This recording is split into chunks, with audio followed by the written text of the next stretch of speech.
गिबियाव बयखौबो बिएन बड' निउस चेनेलाव बरायबाय। चेनेलाव गोदानब्ला अननानै चेनेलखौ साबस्क्राइब खालाम आरो खौरांखौ मोजां मोनोब्ला लाइक खालामना हो। दानिया खौरांखौ जोबजासिम फारियै खोनासंलांदो। मोनसे दुखुनि खौरां। चिरांनि साम्पाबथि दैयाव अष्टमी मेलायाव दुगैनाय समाव सासे फरायसाया गोमादों। दैयाव गोमानाय फरायसाखौ बासुगाव नोगोर वार्ड नं 2 मिदिपारानि थागिबि गुनजित ब्रह्मनि फिसाज्ला बिस्वजित ब्रह्म 16 बोसोर बैसोनि होननानै मिथिनो मोननाय जादों। बिस्वजित ब्रह्मआ देग्लाय बोसोरनि मेट्रिक आनजाद होदोंमोन। बे जाथाया ओनसोल नाङैनो सोमोनांथाव थासारि सोमजिहोदों। जाथायसालियाव पुलिस बिफाननिफ्रायबो सौहैदों। लोगोसे एसडिआरएफ हान्जाया गोमानाय फरायसाखौ नागिरगासिनो दङ होननानै मिथिनो मोननाय जादों। चिरांनि बिजनी नोगोराव नंखाय सनाजों लोगोसे सासे सुबुंखौ हमनो मोननाय जादों।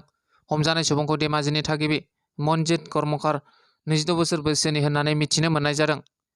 चिरां जिल्लानि बिजनी ब्रान्च एक्सिस बेंकआव नंखाय सनानि लन लानो फैनायावनो मनजित कर्मकारा हमजायो।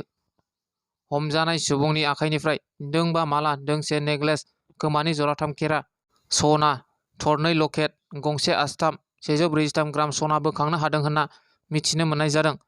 AS07K 8714 नम्बरनि सुइफ्ट डिजायर गारिजों साथाम सुबुङा बेंकसिम फैदोंमोन आरो बेनिनो सानै सुबुङा खारखोमानानै दङ होननानै मिथिनो मोननाय जादों।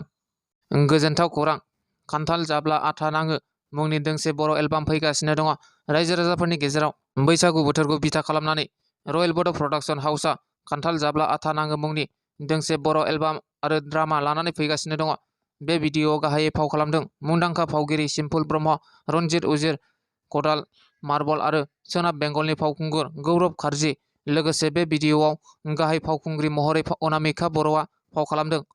बे मिउजिक भिडिअ'खौ सुजुदों आरो बिथोन होदों मुंदांखा बिथोनगिरि एबा डाइरेक्टर माइकेल मोसाहारि बिथाङा।